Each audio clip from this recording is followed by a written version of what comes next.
The boutique fitting room smelled faintly of lavender and wood polish. I stood in front of the mirror, smoothing the fabric of the navy blue dress over my hips. It wasn't flashy, but it was elegant, respectable. I turned slightly, trying to see the back. It was fine. I looked fine. Then Mark's voice cut through my thoughts. "You're not wearing that." I turned to see him leaning against the doorframe, arms crossed, an impatient smirk playing at the corners of his mouth. "What's wrong with it?" I asked, already knowing the answer. He walked over, picked up the red dress hanging by the rack, and held it up like bait. "Honey, you look like a nun in that thing. It doesn't highlight your features at all." I forced a smile. "It's a dinner, Mark, with a corporate executive, not a nightclub."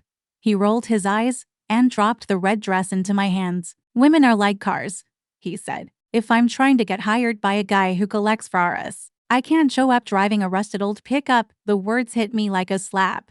"Are you calling me a—" "I'm saying," he interrupted, stepping closer, "you're more than that. You've got the curves. You've got the shine. But you hide it under boring fabric like it's a crime." He smiled then, as if he'd said something charming.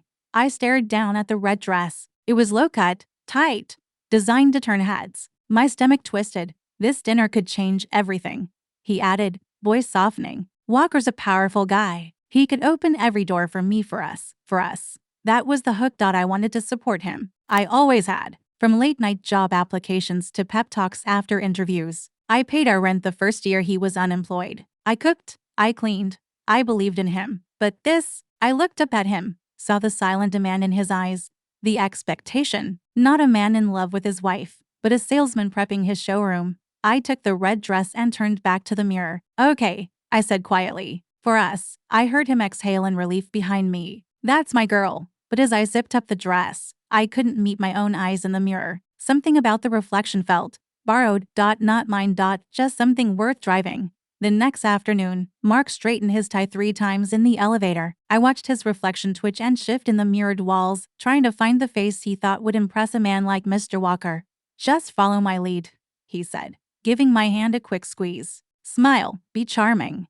I nodded, but inside, my stomach was a storm. Walker's office was on the 42nd floor, glass, steel, and power. The walls were windows, the desk oversized, the furniture so pristine it felt untouchable. And behind that desk sat a man who oozed authority like cologne. Gray hair, deep tan, black shirt unbuttoned just enough to flaunt the gold chain nestled in his chest hair. "Mark." Walker barked with fake warmth, standing to shake hands. "Good grip. I like that."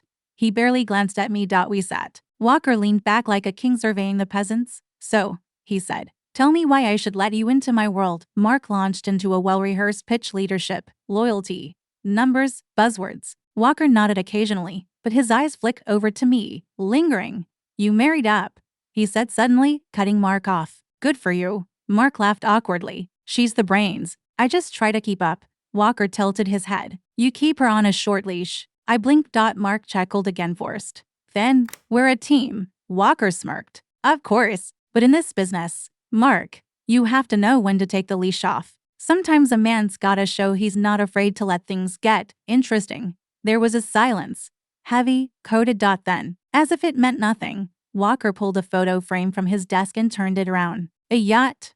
Massive, opulent. She'll be moored at the marina all weekend," he said. "We'll be having dinner Friday night. You and your wife should join us. Bring your charm." He stared straight at me this time. I forced a smile. "We'd be honored." Mark nodded eagerly. "Absolutely. We'll be there." As we exited, Mark exhaled like he'd just passed an exam. I kept silent until the elevator doors closed. "What was that about?" I asked.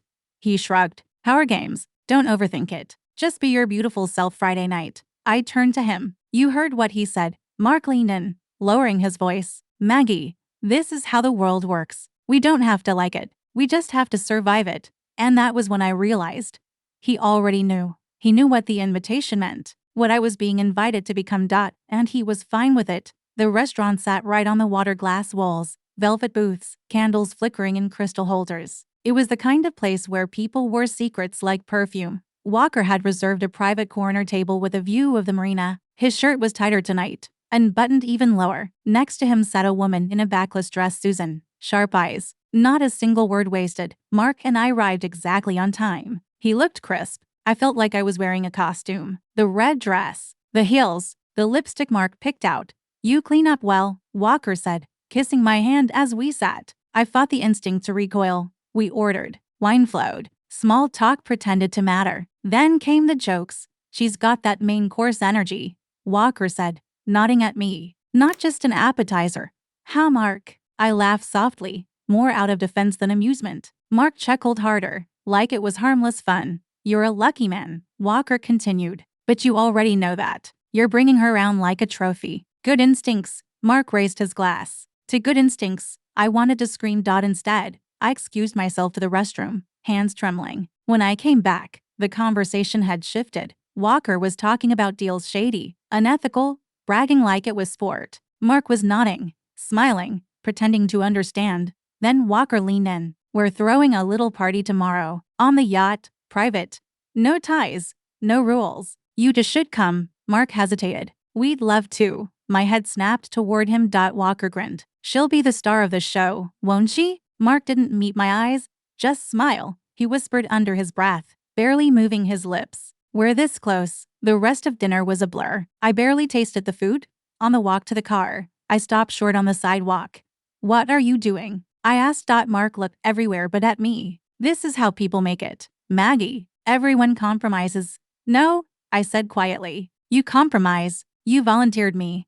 He took my hands. We're so close. Just a few more steps and everything we've dreamed of is ours. I looked at the man I once called my husband, and all I saw was someone who had already sold me off in his head, in his heart, in his choices. The yacht lights shimmered in the distance, and I knew something had broken beyond repair. The yacht loomed under soft white lights, bobbing gently in the marina. Its chrome railings gleamed like fangs. I could hear laughter and music above deck, smooth jazz and clinking glasses. But when Walker saw me arrive with Mark, the music faded behind the pounding in my chest. He greeted me first. Not Mark. Me, right on time, he said, eyeing me like I was part of the menu. You're even more stunning under moonlight. I felt Mark's hand at the small of my back, guiding me forward, not protectively, possessively. Walker led us below deck to a private lounge with leather seats and amber lights. Susan wasn't there. No one else was. Just as he poured drinks, sat across from us, then leaned forward, elbows on knees, voice casual.